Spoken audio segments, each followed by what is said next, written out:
Hey now, welcome to the Dirty Side of the Track, America's leading Formula One podcast. That's Rob. I'm Brian. How you doing, Rob? I'm doing good. We are back for another Dirty Side in the Mirrors as we take a look in our rearview mirrors and select an episode from the past. And this week it's your choice. So what have you picked for us, Brian? Yeah, I'm super excited about this one. In February of 22, when we were a young podcast with bad microphones, we did a Vale's Tales on Niki Lauda, and you led the effort to kind of do the research. We usually do first chair, second chair on the Vale's Tales, and Rob nailed it.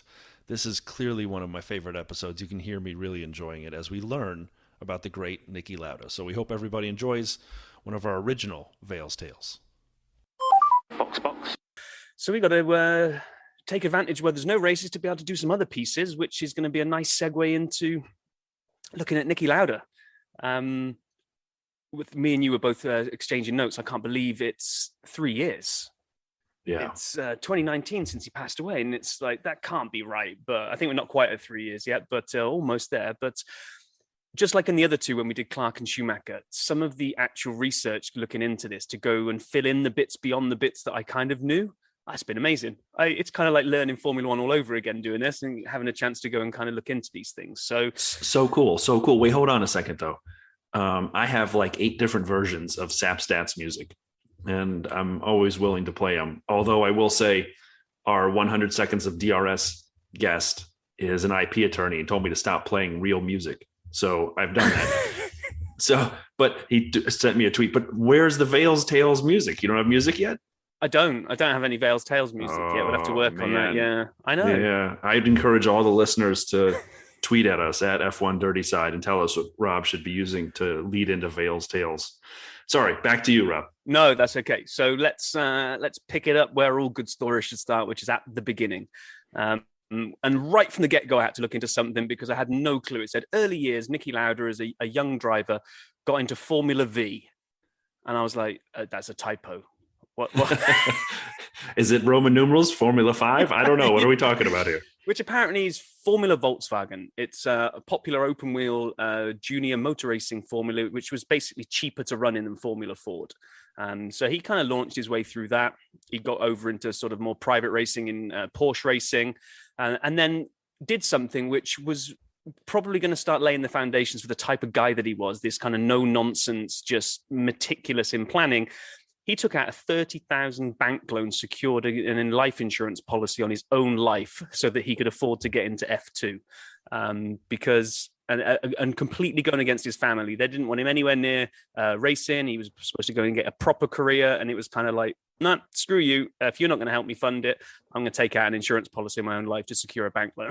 There were a lot of stories where he talks about, and he's quoted as talking about the family in the banking business and how they anticipated Niki joining the banking business as well, and how he had a long conversation with his grandfather, how that was not what he wanted to do and how disappointed his grandfather was. So I think, like you said, it's a great example of what's to come from a headstrong, brilliant young man who kind of knew what he wanted. So it's a great kind of story to start off Niki. Yeah, and so he bought his way into the March F2 team, but his talent was spotted and he quickly got moved up into their F1 team, which was in 1972. He made a pretty good start there, but the car wasn't fantastic. And he very quickly moved across the following year in 73 to British Racing Motors, or BRM, where he took another bank loan out to buy his way into that team. However, the team was pretty much in decline. I had to actually look them up as to when they'd come and gone. They'd had a world champion in Graham Hill, but then they'd kind of been on the decline. And again, Niki saw that they were on the decline, but he got third place at the Monaco GP with BRM, and a certain Enzo Ferrari came and knocked on his door. He moved across to Ferrari in 74, and he managed to get second in his first race in Argentina. He got his first win, and Ferrari's first since 1972, a few races later in Spain, and came fourth in the World Drivers' Championship. So this guy's gone from, 1972, buying his way into Formula One, and by 74, he's fourth in the World Driving Championship. That Ferrari team as well, he was partners with Clay Regazzoni, who I would put up with Nigel Mansell as the best F1 mustaches of all time. For sure. I'm not sure it's a category, but it should be. You should get an extra point. Yeah, you get an extra point. Best mustache, you get a point on the World Drivers' Championship. I doubled down the following year, 75. It was a bit of a slow start, no better than fifth in his first few races. And then he went on to win 4 of the next 5 and just dominated that season. He won the title in Monza. So the home of, in Italy, wins the title, and Ferrari get their first constructors since 64. I mean, this guy kind of went from nothing to the top within no time at all. And it feels like we're kind of rushing through this little backstory, because it's really in these few years that follow now that I really start thinking you start getting an insight into this guy. He lapped the Nürburgring in under 7 minutes that season. It was 2 miles longer than it was, and that track would then feature heavily the following year. So anyone that's seen the movie Rush knows what's coming, which, by the way, is a fantastic film.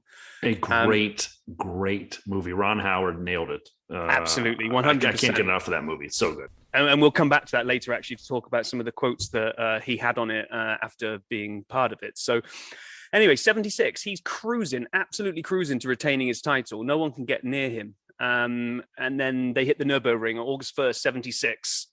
He led calls to boycott the race with the other drivers over safety concerns, didn't get listened to. Race goes ahead. Lap 2, he's in a big old crash, and his Ferrari is engulfed in like flames. Lots and lots and lots of flames. He's trapped. He can't get out.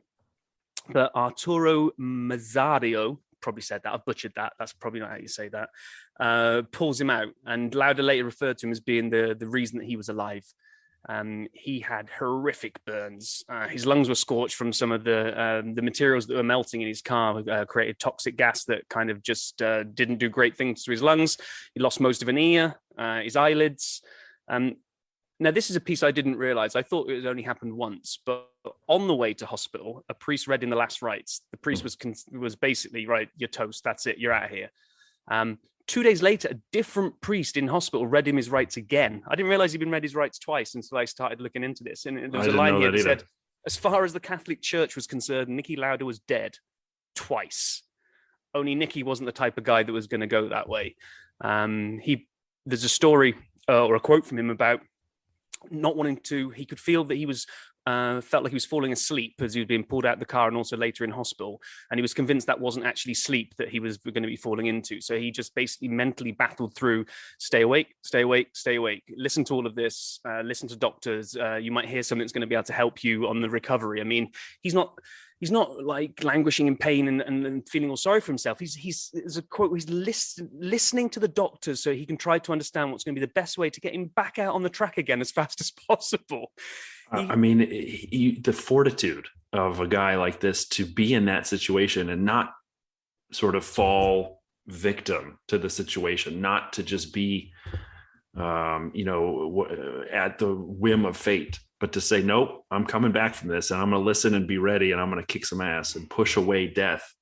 I mean, how amazing is that? It actually reminds me of, just because I know more about it, the Roman Grosjean crash. And one day we'll talk about that. But I watched all the interviews, and he talked about something similar. And it's amazing what Niki did.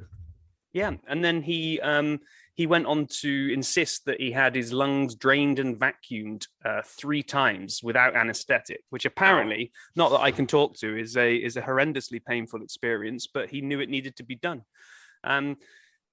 The guy that was nicknamed apparently the Rat because of his prominent front teeth didn't care, had no kind of vanity whatsoever, and insisted on limiting reconstructive surgery to replacing his eyelids only, because that's what he would need to drive. So he didn't care about the fact that he got an ear missing, half of his scalp was fried, and the hair was never going to grow back. So he just wore his trademark cap, and that's how that came about. He said he literally just wore that to prevent others from seeing it. He didn't really care. And 6 weeks later, 6, not 16, not 60, 6 weeks later, he's back in a race car for the Italian Grand Prix at Monza. He'd only missed 1 or 2 races. The way the timing was, I think he'd missed 1 race or 2 races. I can't remember. I think it was 2 races he missed. Nothing. 6 weeks after that, he'd been read last rites twice, was having them vacuum out his lungs without anesthetic. And then 6 weeks he's in a car again. Getting his eyelids rebuilt so that he can blink. and then getting a special helmet constructed to ease the pressure on his wounds. But then even in that the race that he came back, there's tales of when he took his helmet off, just kind of unwrapping kind of blood-soaked bandages because it had all just been seeping through during the race. I mean, I can't even comprehend being that kind of single-minded that it's just an injury. I'm fine. I didn't die. Everyone else is fussing over nothing. He came back and won races and could have, even by missing those couple of races, could have retained his title. But when they got to Japan, it was poor conditions again, and I think probably once bitten, twice shy. He didn't want to enter. Said it was too dangerous. James Hunt kind of limped around and managed to get, I think it's the 5th position he needed to take the title by a point. But oh my God, the fact that he came back and lost the title by a solitary point is just absolutely phenomenal. And they did it great justice in the film. Yeah, that particular piece is really good in Rush. Agreed. Yeah. And 77 is a good example of when he made his mind up, his mind was made up. He won the title with 2 races to spare, but had enough. So didn't even drive the last 2 races of the season. He'd won the title. There's nothing else to drive for. He'd already decided he was leaving. So he told Enzo he was leaving with immediate effect. It was just like, I'm not even going to see out the last 2 races. I'm done. It's just, and like I say, an example of just knowing what you want to do and just executing to it.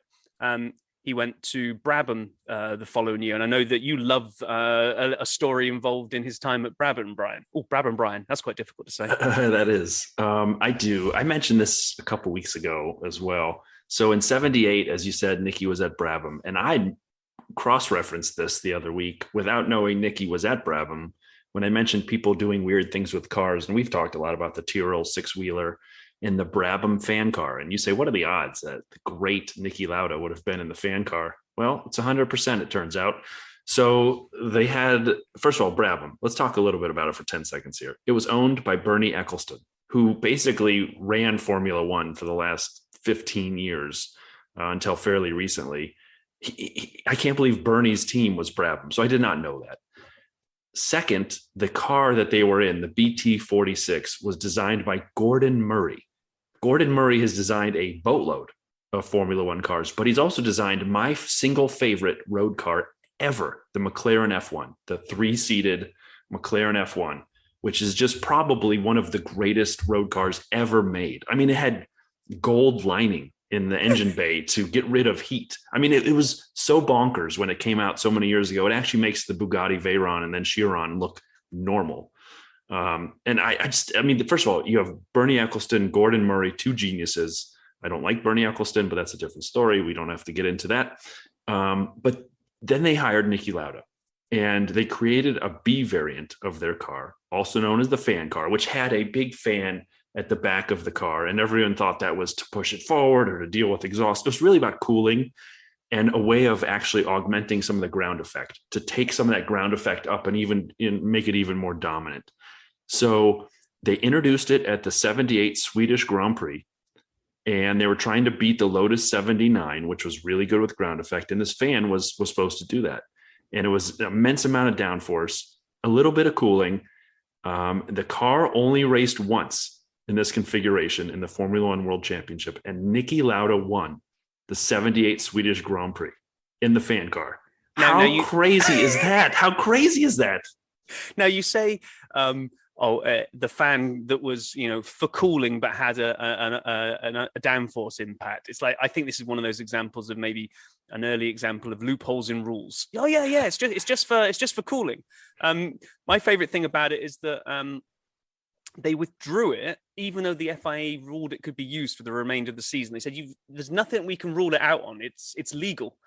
And then you start getting into the kind of the more political side of F1, maybe, where it later transpires that Bernie Eccleston was really he was pitching, I think, to take over Formula One, and was worried about how this whole piece could upset other teams, and the fan car could lead to the collapse of the Formula One Constructors Association. It was kind of more of a political, you didn't need to retire that car. It was awesome, but I'm going to, because I've got an eye on a bigger prize, is what I think Bernie's doing there. I agreed. And I think that's true. However, I would give a little bit of shade to Formula1.com and anyone else who mentions the fan car, because it kind of comes and goes. Oh, the Brabham fan car. And then they move on and they show a picture of it. They don't talk about the fact that it was Niki friggin' Lauda driving it, that it was in one race and it won. I mean, like you should not be able to move on that fast without saying those two other things about the fan car. And I didn't know that till we were doing this research. So amazing. So then we get to 1979, and the car was completely uncompetitive. He'd only got 4 points coming up to the penultimate race in Canada. And here's just another great example of when he made his mind up, he's made his mind up. So they go to Canada. They have the first practice session. The car still stinks. So he walks away from Formula One. When they ask him why, he says, I'm tired of driving around in circles.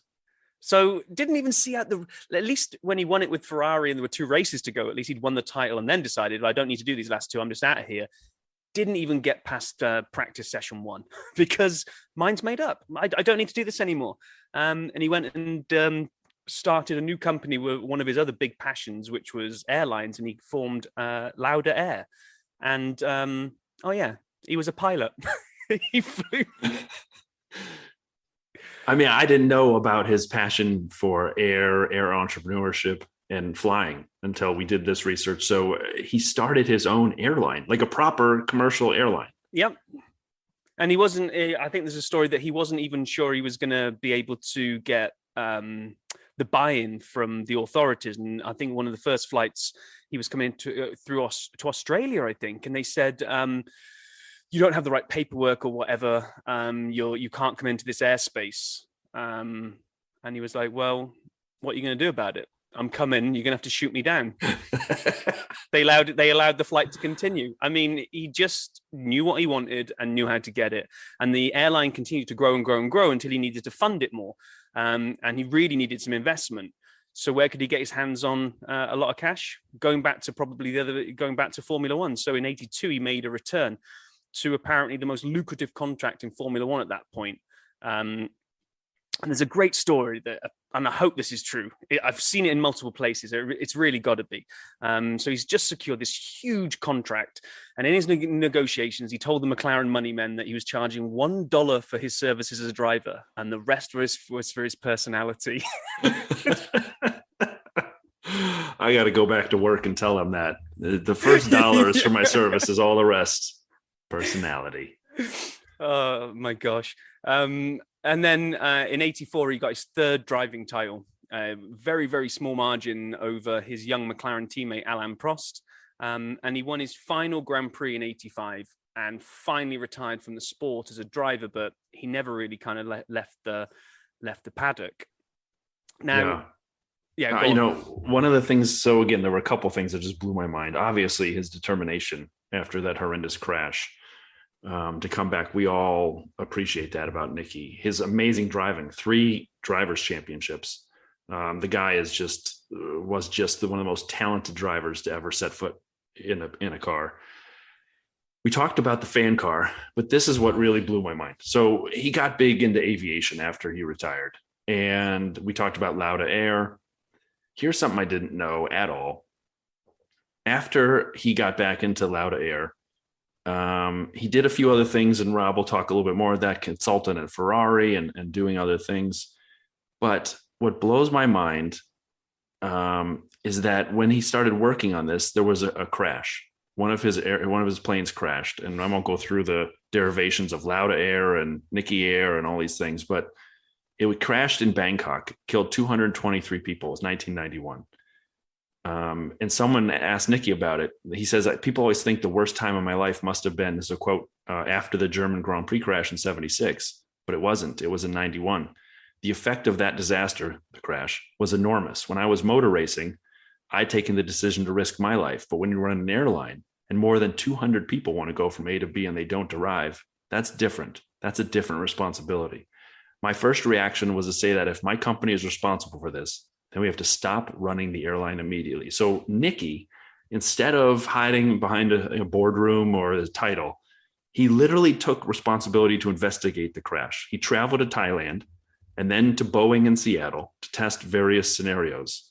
And eventually, and there's a little bit more to this, Rob, I'll let you kind of dig into this, Lauda and reluctantly Boeing concluded that a thrust reverser had deployed in flight, making the plane uncontrollable. And it was Niki who pushed this investigation forward to find this. And I think you should explain to people kind of how Boeing even came around on this, because it blows my mind. This is, as well as the nickname of the rat from his facial features, the other nickname that everyone had was the computer, because attention to detail, meticulous, brain the size of a planet. So after this terrible incident, they were trying to say that that reverse thrust system could have been recoverable by the pilot. If the pilot had been better, he would have been able to pull out of the issue. And Niki didn't agree. Absolutely didn't agree. He was so determined to prove that it was not the fault of his airline, or more specifically, the crew members.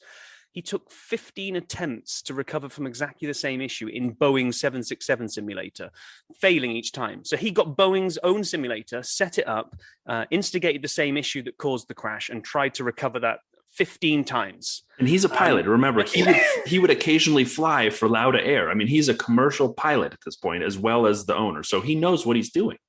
Yep. And Boeing still wouldn't listen. They continued to insist that you could have recovered from that issue. And this is the bit that just got me smiling while I was reading this story. So he then offers to fly one of their aircraft, accompanied by two of their test pilots, and deploy the reverse thruster and see if they can pull out of it. What happened next?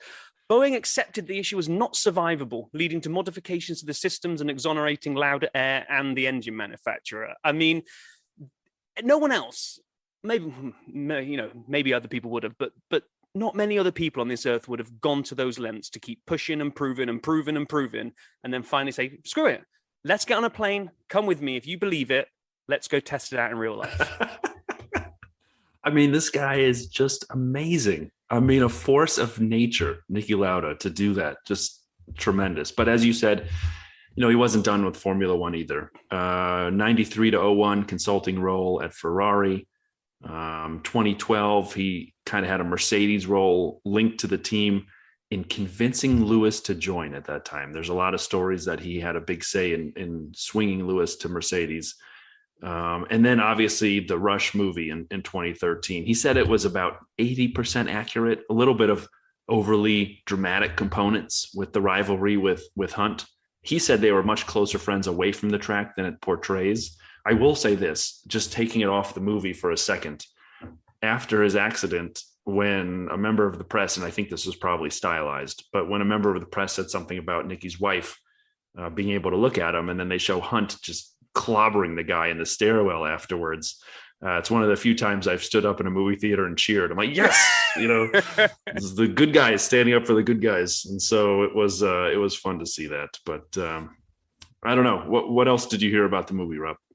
Well, when you see things like this, you kind of really hope that A, it's as accurate as it can be, and B, that he would actually really enjoy it. So the fact that he kind of gave it a resounding thumbs up, other than the rivalry between him and Hunt, when he kind of, again, very pragmatic, he said, look, I get it. They need to kind of add that in there. It's based on a true story, but modified for today's world where characters fight each other and people like to see people fighting each other. But out of the car, James was the only one I could ever be with. In the car, we were rivals, but away from the track, great friends. And so I think they kind of, you can understand why they didn't do that for the movie. They wanted to build the kind of the rivalry, and it was the epicenter of the entire film. But I think there's another quote from him that said, the only thing was that made him sad was, I wish that James could have been here to see the whole thing. If we were able to watch the movie together and we'd be able to laugh about it, that's the only thing that makes me sad about this film. I thought, oh man, that's kind of tugging at the old heartstrings right there. And he loved Daniel Bruhl. Is that how I pronounce his surname? The guy that played him in the film. He said he was fantastic. He said he's very good. He's outstanding. He nailed my Austrian English accent, which is even harder. And Chris Hemsworth talks like James. So I think they're very, very good together. So it was a great, great film. And the one bit that I then took away from this, the last quote when they were talking to him about the film, something I never even thought about. He mentioned the scene in the hospital was the first time he'd ever really thought about seeing that through the eyes of the others. Because obviously he lived it through his eyes. He's the one lying in bed. He's seeing all these people coming in looking horrified, hearing priests read last rites, people's reactions to his injuries. But he could never understand why people were so concerned. When he saw Daniel in the makeup, kind of in that moment in there, that let him relive that moment from the view of everybody else that was in that room. That's just madness. No one really gets a chance to do that in the real world. So kind of Hollywood gave him that moment, and he could finally appreciate why everybody had been so concerned for him. It's just cooks my brain. Yeah. I mean, that is amazing to hear a story like that and his appreciation of the movie. And there's a few other kind of neat little things about Niki. When he raced in the beginning, his helmet was plain red with his name on it in white. Pretty bland, pretty generic, but to him, that's all he needed. He had there was a bank logo in the chin area in the beginning. That was his only real sponsor. And after his crash, when he had the special helmet made, he occasionally had the white helmet now with red, but the red hat that is so ubiquitous that everyone knows for Niki Lauda, that Mercedes still hangs in the garage from his years helping them when he wore it all the time. That was a hat he wore, as you said earlier, to kind of cover some of the scars. And he actually had personal sponsors, Parmalat and others, on the hats. But by the end, the red hat was just Niki Lauda. And I know Michael Schumacher also had a red helmet. But there aren't many drivers I associate with a particular helmet or hat color. And Niki and red is one of those by far. Yeah, agree. And I hadn't realized, you think of Niki Lauda, you think of the red cap, and you've mentioned kind of the sponsorship there, but this guy was shrewd, man. It said that he basically was selling this sponsorship. And there was speculation in 2007 that when Swiss machinery maker, I'm not even going to try and pronounce this, Oerlikon, an annual six-figure sum to sponsor that cap. Talk about turning adversity into triumph. Not only was it, to him, it was just minimalistic. I don't need to have the reconstructive surgery. I'm just going to wear this cap for the use of others, really, just so they don't have to stare at my head. Oh, but people seem to be taking interest in it, so I can probably sell sponsorship rights to my cap. I might ask, Rob, I recognize this is a podcast, but I can see you. How much is Dirty Side of the Track paying you to wear a Dirty Side of the Track hat right now? Oh, annual six-figure sum. Yeah. I don't think that was approved by me, but that's okay. My final thing the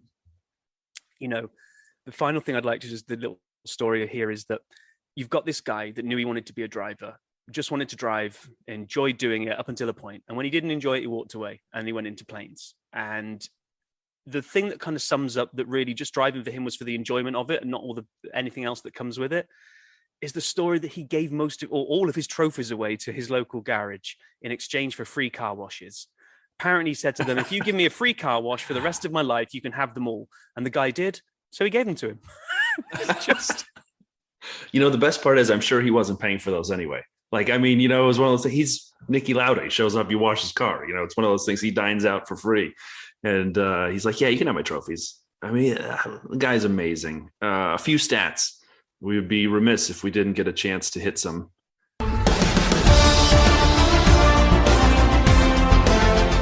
SAP stats. All right. So, and by the way, I would just also want to mention that a couple of these I borrowed from statsf1.com, who is a tremendous website. Niki, 171 Grand Prix. He won 25 times, which is 15%. He had 24 poles, 24 fastest laps, 54 podiums, 3 hat tricks. And for all the newer listeners, that's when you have pole, the win, and the fastest lap. Niki had 1 Grand Slam, which is the things I just described, plus led the whole way. However, here's the stat that blew me away. In 171 Grand Prix, Niki Lauda had 80 retirements, 46%, 47% if you round, of his starts didn't finish because of reliability challenges. We look today, Paul, our pit lane Paul, just told us about some of the reliability issues with brand new cars, with brand new aero and ground effect, not even testing, whatever we're calling the shakedown. And some of the cars had reliability challenges. Niki, in full-fledged race gear, had 47% retirements in his career. Can you imagine what he could have done with more reliability? The man is tremendous. The last couple things I'd say about Niki, his rank on the starting grid was an average of 8.3. So he was 8.3 on the grid when he started races. However, when he finished, Niki Lauda was a 4.06, meaning he improved at least 4 positions plus every race over his entire career, a 3-time champion, Niki Lauda. Oh, wait, no. Niki Lauda.